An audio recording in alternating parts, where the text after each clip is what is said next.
नमस्कार दोस्तों, आप सभी का स्वागत है आपके अपने YouTube channel information bye Sonu Baghel में। तो दोस्तों, आज मैं आपको इस वीडियो में बताने वाला हूं एसएसबी कांस्टेबल ट्रेड्समैन की वैकेंसी के बारे में। तो दोस्तों, यदि आप एसएसबी ट्रेड्समैन कांस्टेबल की वैकेंसी के लिए आवेदन करना चाहते हैं तो इसके लिए आपको सबसे पहले सरकारी रिजल्ट.com की ऑफिशियल वेबसाइट पर आ जाना है। वहाँ से आपको इस ऑफिशियल वेबसाइट पर आ जाना है। इस ऑफिशियल वेबसाइट पर आने के बाद आपको यहाँ पर अप्लाई का बटन देखने को मिलेगा, आपको इस पर क्लिक कर देना है। इसके बाद नेक्स्ट पेज ओपन हो जाएगा।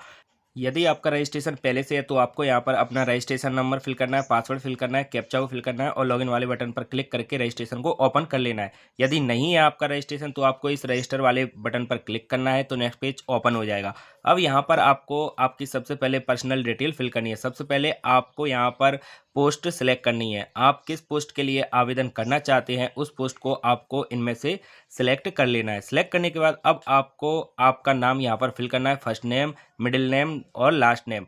यहाँ पर आपको आपकी सारी जानकारी 10th की मार्कशीट के अनुसार फिल करना है। इसके बाद आपको आपके फादर्स नेम को यहाँ पर फिल करना है।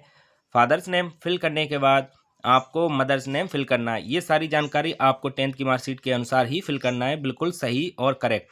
इसके बाद आपको आपकी डेट ऑफ बर्थ फिल करनी है। डेट ऑफ बर्थ फिल करने के बाद अब आपको जेंडर को सिलेक्ट करना है। मेल फीमेल जो भी है वो आपको यहाँ पर सिलेक्ट कर लेना है अपने अकॉर्डिंग। अब आपको आपकी नेशनैलिटी को सिलेक्ट करना है, इंडियन को। इसके बाद आपको रिलीजन को सिलेक्ट करना है, हिंदू, मुस्लिम, सिख, ईसाई, जो भी आपका रिलीजन है वो आपको यहाँ पर इसमें से सिलेक्ट कर लेना है। सिलेक्ट करने के बाद अब आपको मैरिटल स्टेटस वाले ऑप्शन पर आना है। यहाँ पर आपको अपना मैरिटल स्टेटस सिलेक्ट कर लेना है। मैरिड, अनमैरिड, डिवोर्स, विडो जो भी है वो आपको यहाँ पर सिलेक्ट कर लेना है। इसके बाद आपको आपकी कैटेगरी को सिलेक्ट करना है, general, EWS, OBC, SC, ST. आपकी जो भी कैटेगरी है उसको आपको इनमें से सिलेक्ट कर लेना है। सिलेक्ट करने के बाद आपको यहाँ पर नीचे यहाँ पर छूट दिखाई देगी एज रिलैक्सन के लिए कि आपको कैटेगरी वाइज कितनी छूट मिलने वाली है। इसके बाद आपको नीचे आना है। यहाँ पर आपको इन सभी ऑप्शनों पर नो सिलेक्ट कर लेना है यदि आप इन ऑप्शनों में से एलिजिबल नहीं है तो।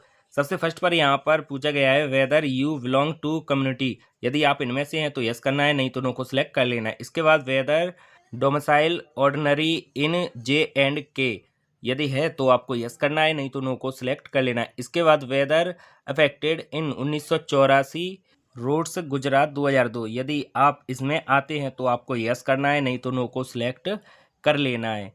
इसके बाद वेदर एक्स सर्विसमैन, यदि आप एक्स सर्विसमैन है तो आपको यस को सिलेक्ट करना है, यदि आप एक्स सर्विसमैन नहीं है तो नो को सिलेक्ट कर लेना है। इसके बाद whether departmental candidate with 3 year service central government, यदि आप 3 ईयर्स सेंट्रल गवर्नमेंट में हैं तो यस करना है, नहीं तो नो को सिलेक्ट कर लेना है। इसके बाद आपसे यहाँ पर 2 ईयर का एक्सपीरियंस मांगा गया है ट्रेड्स में, तो आपको इसमें यस को सिलेक्ट करना है, तभी आप इसके लिए एलिजिबल माने जाएंगे। तो आपको यहाँ पर यस को सिलेक्ट कर लेना है।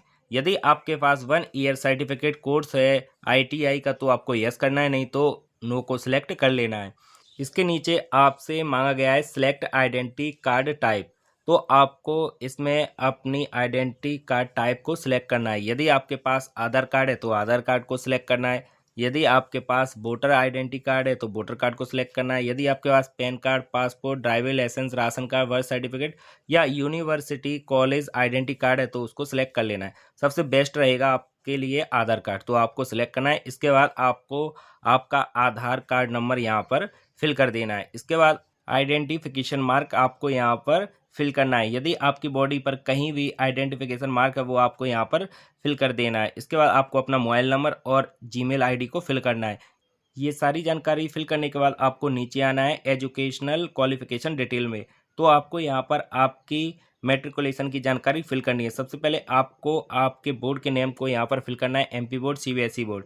इसके बाद आपने 10th कब पास किया था, किस ईयर में किया था, उसे आपको यहाँ पर फिल करना है। इसके बाद 10th का रोल नंबर आपको यहाँ पर फिल करना है। इसके बाद आपको 10th की मार्कशीट के सर्टिफिकेट नंबर को यहाँ पर फिल कर देना है। इसके बाद आपको डेट ऑफ इशू फिल करनी है। आपकी 10th की मार्कशीट कौन सी डेट को इशू हुई थी उस डेट को आपको यहाँ पर फिल करनी है। इसके बाद आपको सब्जेक्ट सेलेक्ट करना है, साइंस सब्जेक्ट या एनी सब्जेक्ट, तो आपको एनी सब्जेक्ट को सिलेक्ट करना है। इसके बाद आपको आपकी परसेंटेज यहाँ पर फिल कर देनी है। इसके बाद आपको नीचे नेक्स्ट वाले बटन पर क्लिक कर देना है। जैसे ही आप नेक्स्ट वाले बटन पर क्लिक करेंगे तो आपका नेक्स्ट पेज ओपन हो जाएगा। अब आपको नेक्स्ट पेज में आपकी एड्रेस डिटेल फिल करनी है। सबसे पहले आपको अपना परमानेंट एड्रेस फिल करना है।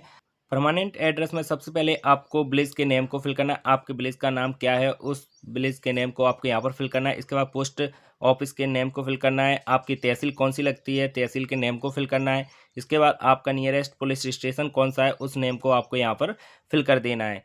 ये सब जानकारी फिल करने के बाद आपको नीचे आपका स्टेट कौन सा लगता है, उस स्टेट को सिलेक्ट करना है। स्टेट के नेम को सिलेक्ट करने के बाद अब आपको डिस्ट्रिक्ट के नेम को सिलेक्ट करना है। आपका ज़िला कौन सा लगता है, उस ज़िले के नेम को आपको यहाँ पर सिलेक्ट कर लेना है।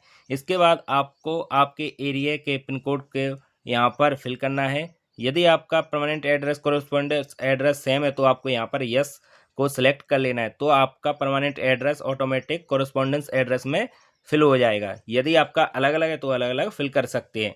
इसके बाद आपको डिक्लेरेशन ऑफ क्रिमिनल केसेस वाले ऑप्शन पर आना है। यहाँ पर आपको सभी पर नो को सिलेक्ट कर लेना है।